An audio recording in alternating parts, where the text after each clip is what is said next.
जय गुरु जी, शुक्राना गुरु जी। ओम नमः शिवाय।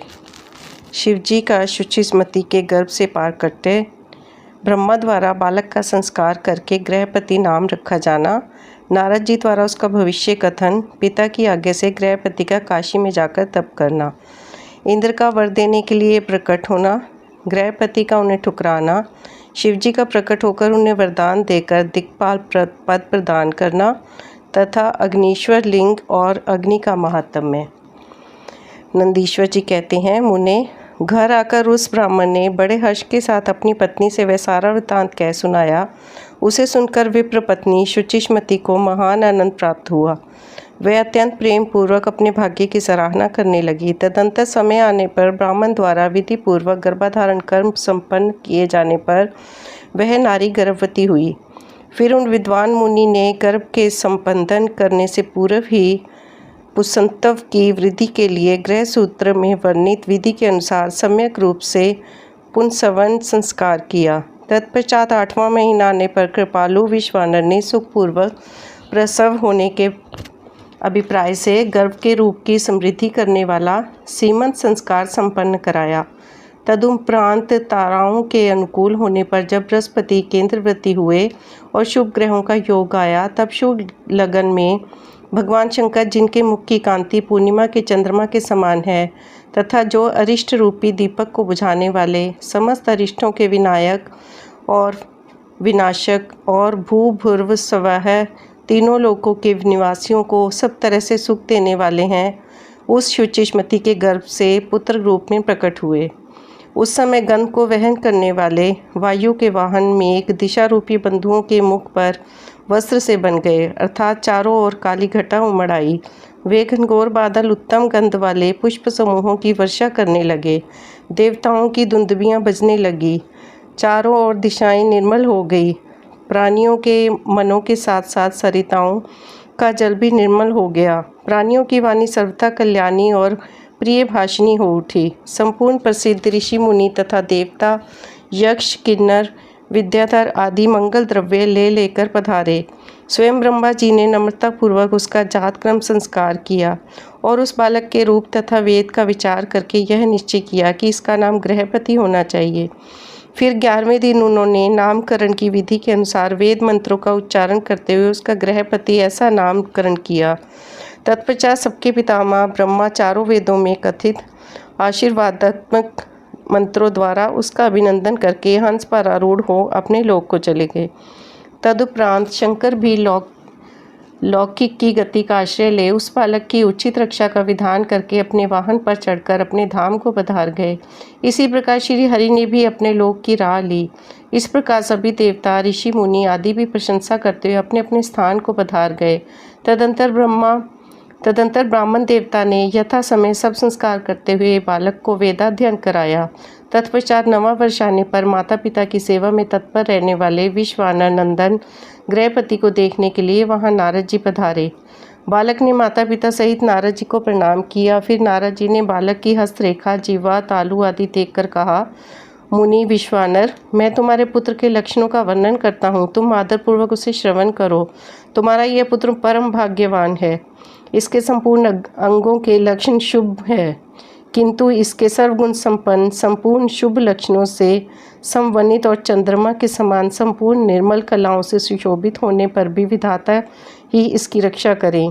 इसलिए सब तरह के उपायों द्वारा इस शिशु की रक्षा करनी चाहिए, क्योंकि विधाता के विपरीत होने पर भी गुण भी दोष हो जाता है। मुझे शंका है कि इसके 12वें वर्ष में इस पर बिजली अथवा अग्नि द्वारा विघ्न आएगा। यूँ कहकर नारद जी जैसे आए थे वैसे ही देवलोक को चले गए। सनत कुमार जी, नारद जी का यह कथन सुनकर पत्नी सहित विश्वानर ने समझ लिया कि यह तो बड़ा भयंकर वज्रपात हुआ। फिर वे हाय मैं मारा गया यूँ कहकर छाती पीटने लगे और पुत्र शोक से व्याकुल होकर गहरी मूर्छा के वशीभूत हो गए। उधर शुचिस्मति भी दुख से पीड़ित हो अत्यंत ऊंचे स्वर से हाहाकार करती हुई ढांढा मारकर रो पड़ी। उसकी सारी इंद्रियां अत्यंत व्याकुल हो उठी। तब पत्नी के आर्तनाद को सुनकर विश्वानर भी मूर्छा त्याग कर उठ बैठे और ये क्या हुआ, ये क्या हुआ, यूँ उच्च स्वर से बोलते हुए कहने लगे, गृहपति, जो मेरा बाहर विचरने वाला प्राण, मेरी सारी इंद्रियों का स्वामी तथा मेरे अंतरात्मा में निवास करने वाला है, कहाँ है? तब माता पिता को इस प्रकार अत्यंत शोकग्रस्त देखकर शंकर के अंश से उत्पन्न हुआ वह बालक गृहपति मुस्कुराकर बोला। गृहपति ने कहा, माता जी तथा पिताजी, बताइए इस समय आप लोगों के रोने का क्या कारण है? किस लिए आप लोग फूट फूट कर रो रहे हैं? कहाँ से ऐसा भय आप लोगों को प्राप्त हुआ है? यदि मैं आपकी चरण रेणुओं से अपने शरीर की रक्षा कर लूं, तो मुझ पर काल भी अपना प्रभाव नहीं डाल सकता। फिर इस तुच्छ, चंचल एवं अल्प बल वाली मृत्यु की तो बात ही क्या है? माता पिता जी, अब आप मेरी प्रतिज्ञा सुनिए। यदि मैं आप लोगों का पुत्र हूँ तो ऐसा प्रयत्न करूँगा जिससे मृत्यु भी भयभीत हो जाएगी। मैं सत्पुरुषों को सब कुछ दे डालने वाले सर्वज्ञ मृत्युंजय की भली भांति आराधना करके महाकाल को भी जीत लूँगा। यह मैं आप लोगों से बिल्कुल सत्य कह रहा हूँ। नंदीश्वर जी कहते हैं, मुने, तब वे द्विज दंपति जो शोक से संतप्त हो रहे थे, गृहपति के ऐसे वचन जो अकाल में हुई अमृत की घनघोर वृष्टि के समान थे, सुनकर संताप रहित तो कहने लगे, बेटा, तू उन शिव की शरण में जा जो ब्रह्मा आदि के भी कर्ता, मेघवान, अपनी महिमा से कभी च्युत ना होने वाले और विश्व की रक्षामणि हैं। नंदीश्वर जी कहते हैं, मुने, माता पिता की आज्ञा पाकर गृहपति ने उनके चरणों में प्रणाम किया। फिर उनकी प्रदक्षिणा करके और उन्हें बहुत से आश्वासन दे वे वहाँ से चल पड़े और उस काशीपुरी में जा पहुँचे जो ब्रह्मा और नारायण आदि देवों के लिए भी दुष्प्रयाय महाप्रलय के संताप का विनाश करने वाली और विश्वनाथ द्वारा सुरक्षित थी, तथा जो कंठ प्रदेश में हार की तरह पड़ी हुई गंगा से सुशोभित तथा विचित्र गुणशालिनी हर पत्नी गिरिजा से विभूषित थी। वहाँ पहुंचकर वे विप्रवर पहले मणिकर्णिका पर गए। वहाँ उन्होंने विधिपूर्वक स्नान करके भगवान विश्वनाथ का दर्शन किया। फिर बुद्धिमान गृहपति ने परमानंद मगन हो त्रिलोकी के प्राणियों की प्राण रक्षा करने वाले शिव को प्रणाम किया। उस समय उनकी अंजलि बंधी थी और सिर झुका हुआ था। वे बारंबार उस शिवलिंग की ओर देखकर हृदय में हर्षित हो रहे थे। यह लिंग निसंदेह स्पष्ट रूप से आनंद कंद ही है। अहो, आज मुझे जो सर्वव्यापी श्रीमान विश्वनाथ का दर्शन प्राप्त हुआ है, इसलिए इस चराचर त्रिलोकी में मुझसे बढ़कर धन्यवाद का पात्र दूसरा कोई नहीं है। जान पड़ता है मेरा भाग्योदय होने से उन दिनों में महर्षि नारद ने आकर वैसी बात कही थी जिसके कारण आज मैं कृतकृत्य हो रहा हूँ। नंदीश्वर जी कहते हैं, मुने, इस प्रकार आनंदामृत रूपी रसों द्वारा पारण करके गृहपति ने शुभ दिन में सर्वहितकारी शिवलिंग की स्थापना की और पवित्र गंगा जल से भरे हुए 108 कलशों द्वारा शिवजी को स्नान कराकर ऐसे घोर नियमों को स्वीकार किया जो अकृतात्मा पुरुषों के लिए भी दुष्कर थे। नारद जी, इस प्रकार एकमात्र शिव में मन लगाकर तपस्या करते हुए उस महात्मा गृहपति की आयु का 1 वर्ष व्यतीत हो गया। तब जन्म से 12वां वर्ष आने पर नारद जी के कहे हुए उस वचन को सत्य सा करते हुए वज्रधारी इंद्र उनके निकट पधारे और बोले, विप्रवर, मैं इंद्र हूँ और तुम्हारे व्रत से प्रसन्न हूँ। अब तुम वर मांगो, मैं तुम्हारी मनोवांछा पूर्ण करूँगा। गृहपति ने कहा, मघवन, मैं जानता हूँ आप व्रतधारी इंद्र हैं, परंतु व्रत क्षत्रो, मैं आपसे वर याचना करना नहीं चाहता। मेरे वरदायक तो शंकर जी ही होंगे। इंद्र बोले, शिशो, शंकर मुझसे भिन्न थोड़े ही हैं। अरे, मैं देवराज हूँ, अतः तुम अपनी मूर्खता का परित्याग करके वर मांग लो, देर मत करो। गृहपति ने कहा, पाक शासन, आप अहिल्या का अस्तित्व नष्ट करने वाले दुराचारी पर्वत शत्रु ही है ना? आप जाइए, क्योंकि मैं पशुपति के अतिरिक्त किसी अन्य देव के सामने स्पष्ट रूप से प्रार्थना करना नहीं चाहता। नंदीश्वर जी कहते हैं, मुने, गृहपति के उस वचन को सुनकर इंद्र के नेत्र क्रोध से लाल हो गए। वे अपने भयंकर वज्र को उठाकर उस बालक को डराने धमकाने लगे। तब बिजली की ज्वालाओं से व्याप्त उस वज्र को देखकर बालक गृहपति को नारद जी के वाक्य स्मरण हो आए। फिर तो वे भय से व्याकुल होकर मूर्छित हो गए। तदंतर अज्ञानांधकार को दूर भगाने वाले गौरीपति शंभु वहाँ प्रकट हो गए और अपने हस्त स्पर्श से उसे जीवन दान देते हुए बोले, वत्स, उठ उठ, तेरा कल्याण हो। तब रात्रि के समय मूंदे हुए कमल की तरह उसके नेत्र कमल खुल गए और उसने उठकर अपने सामने सैकड़ों सूर्यों से भी अधिक प्रकाशमान शंभु को उपस्थित देखा। उनके ललाट में तीसरा नेत्र चमक रहा था, गले में नीला चिन्ह था, ध्वजा पर वृषभ का स्वरूप दिख रहा था। वहाँ मांग में गिरजा देवी विराजमान थी, मस्तक पर चंद्रमा सुशोभित था, बड़ी बड़ी जटाओं से उनकी अद्भुत शोभा हो रही थी। वे अपने आयुध त्रिशूल और आजगव धनुष धारण किए हुए थे। कपूर के समान गौरवर्ण का शरीर अपनी प्रभा बिखेर रहा था। वे गज चर्म लपेटे हुए थे। उन्हें देखकर शास्त्र कथित लक्षणों तथा गुरु वचनों से जब बृहस्पति गृहपति ने समझ लिया कि ये महादेव ही हैं, तब हर्ष के मारे उनके नेत्रों में आंसू छलक आए, गला रूंध गया और शरीर रोमांचित हो उठा।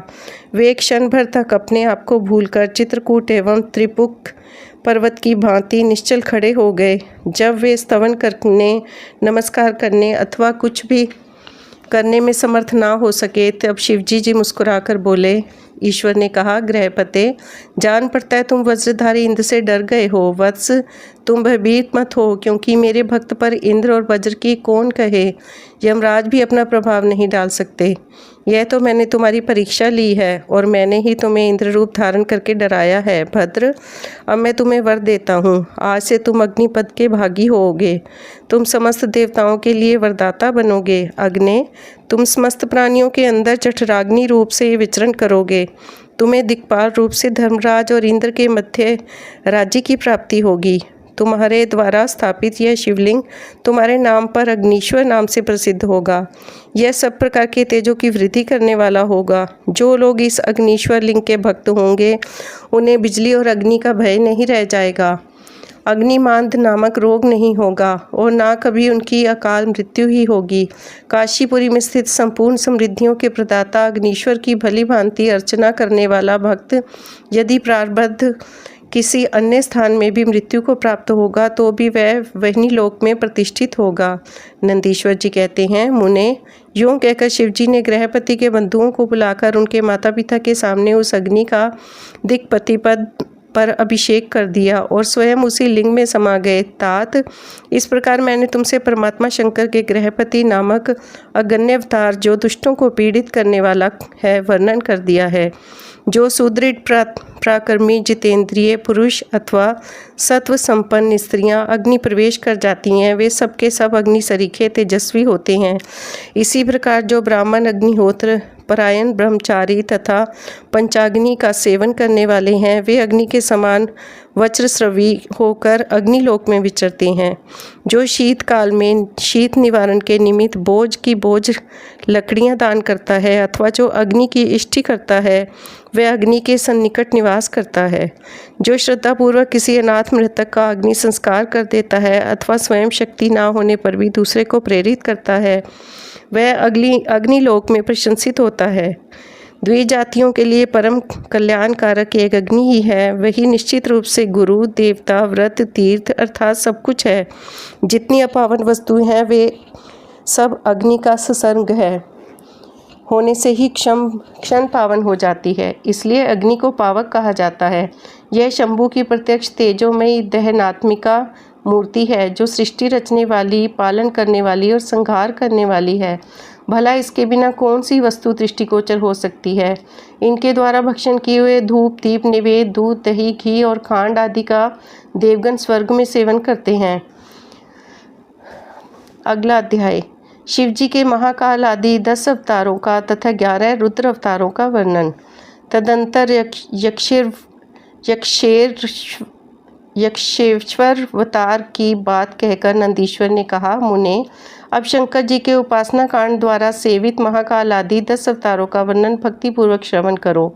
उनमें पहला अवतार महाकाल नाम से प्रसिद्ध है, जो सत्पुरुषों को भोग और मोक्ष प्रदान करने वाला है। उस अवतार की शक्ति भक्तों की मनवांछा पूर्ण करने वाली महाकाली हैं। दूसरा तार नामक अवतार हुआ, जिसकी शक्ति तारा देवी हुई। वे दोनों भक्ति मुक्ति के प्रदाता तथा अपने सेवकों के लिए सुखदायक हैं। बाल भुवनेश नाम से तीसरा अवतार हुआ, उसमें बाला भुवनेश्वरी शिवा शक्ति हुई, जो सज्जनों के लिए सुख देने वाली हैं। चौथा भक्तों के लिए सुख तथा भोग मोक्ष प्रदायक षोडश श्री विदेश नामक अवतार हुआ, जो षोडशी श्री विद्या शक्ति उसकी शक्ति हुई। पांचवा अवतार भैरव नाम से प्रसिद्ध हुआ, जो सर्वदा भक्तों की मनोकामनाओं को पूर्ण करने वाला है। इस अवतार की शक्ति का नाम है भैरवी गिरजा, जो अपने उपासकों की अभीष्टदायिनी है। छठा शिवावतार छिन्न मस्तक नाम से कहा जाता है और भक्त कामप्रदा गिरजा का नाम छिन्न मस्ता है। संपूर्ण मनोरथों के दाता शंभू का सातवां अवतार धूम्रपान नाम से विख्यात हुआ। उस अवतार में श्रेष्ठ उपासकों की लालसा पूर्ण करने वाली धूमावती हुई। शिवजी का आठवां सुखदायक अवतार बगलामुख है। उसकी शक्ति महान आनंददायिनी बगलामुखी नाम से विख्यात हुई। नवा शिव अवतार मातंग नाम से कहा जाता है। उस समय संपूर्ण अभिलाषाओं को पूर्ण करने वाली शर्वाणी मातंगी हुई।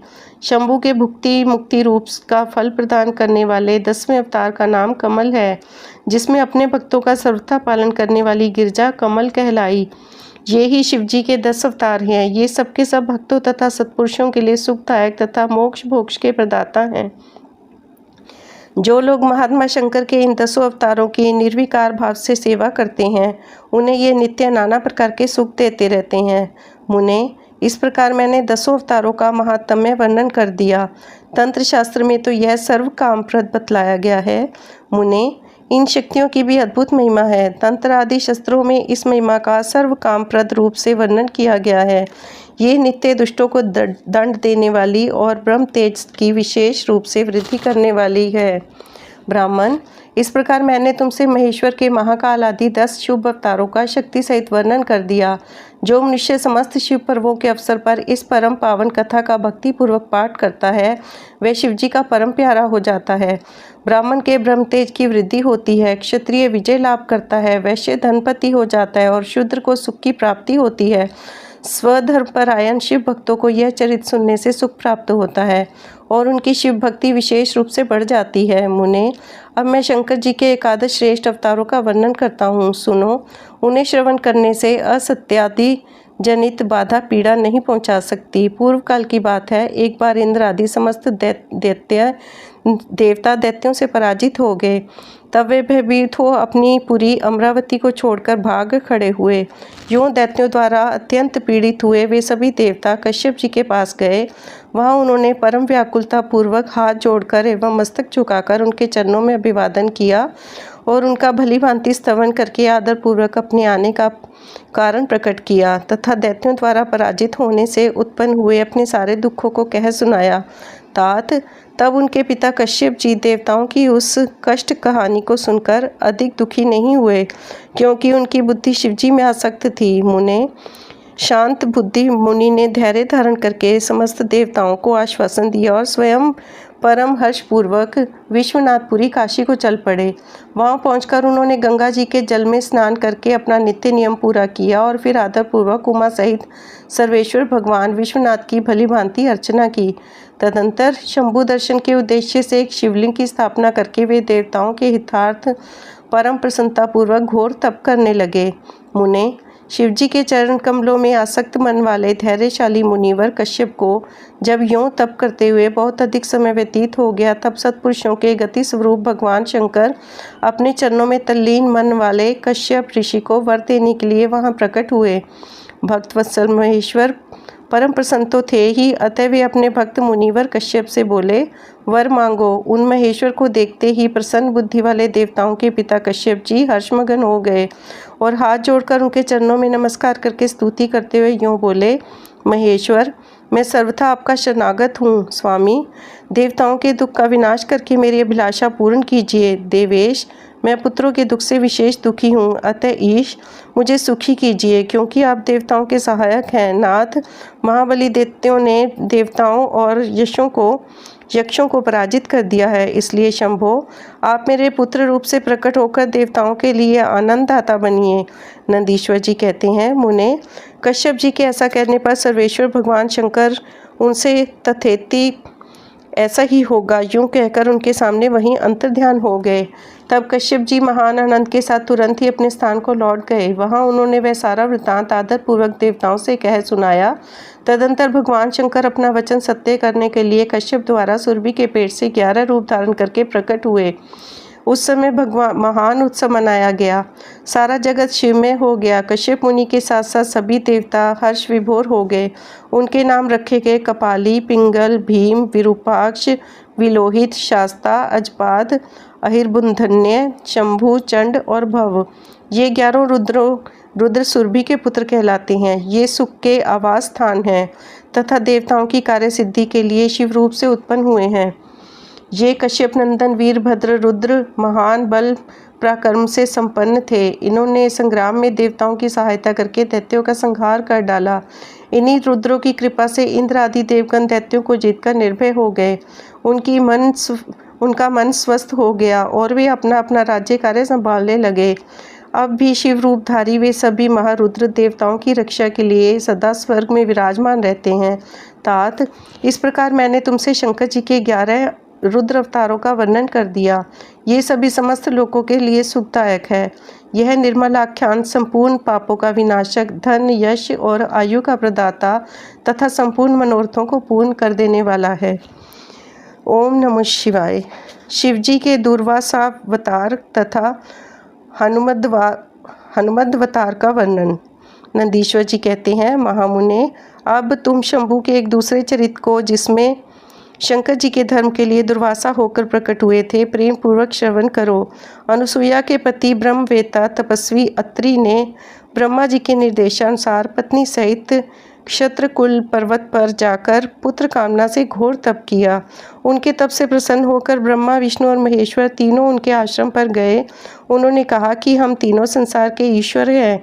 हमारे अंश से तुम्हारे 3 पुत्र होंगे जो त्रिलोकी में विख्यात तथा माता पिता का यश बढ़ाने वाले होंगे।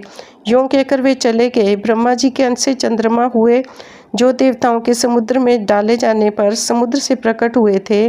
विष्णु के अंश से श्रेष्ठ संन्यास पद्धति को प्रचलित करने वाले दत्त उत्पन्न हुए और रुद्र के अंश से मुनिवर दुर्वासा ने जन्म लिया। इन दुर्वासा ने महाराज अम्बरीश की परीक्षा की थी। जब सुदर्शन चक्र ने इनका पीछा किया तब शिवजी के आदेश से अम्बरीश के द्वारा प्रार्थना करने पर चक्र शांत हुआ।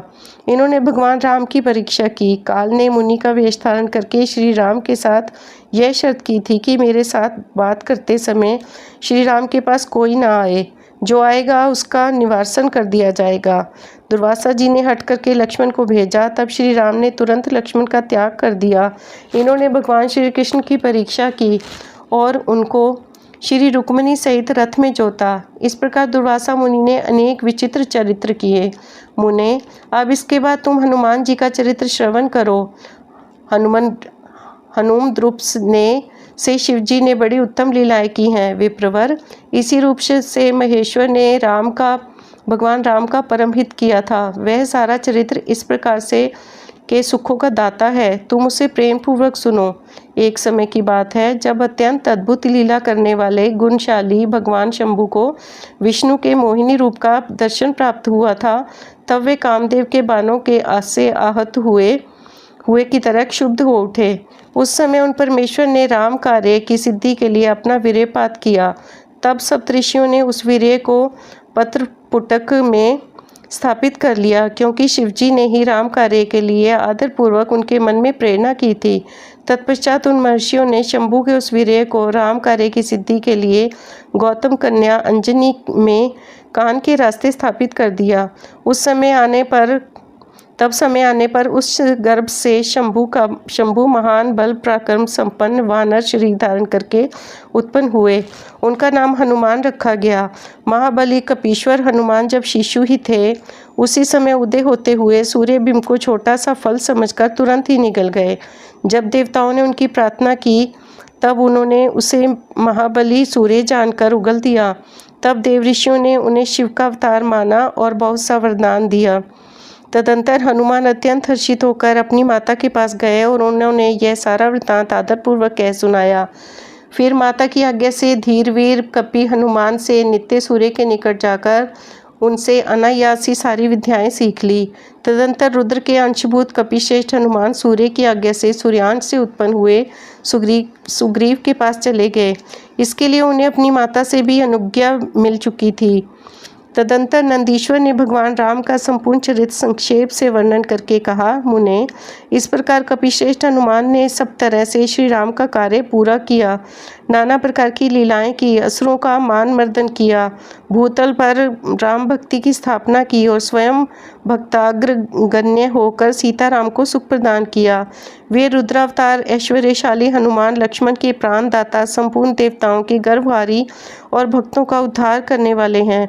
महावीर हनुमान सदा राम कार्य में तत्पर रहने वाले, लोक में रामदूत नाम से विख्यात दैत्यों के संहारक और भक्त वत्सल हैं।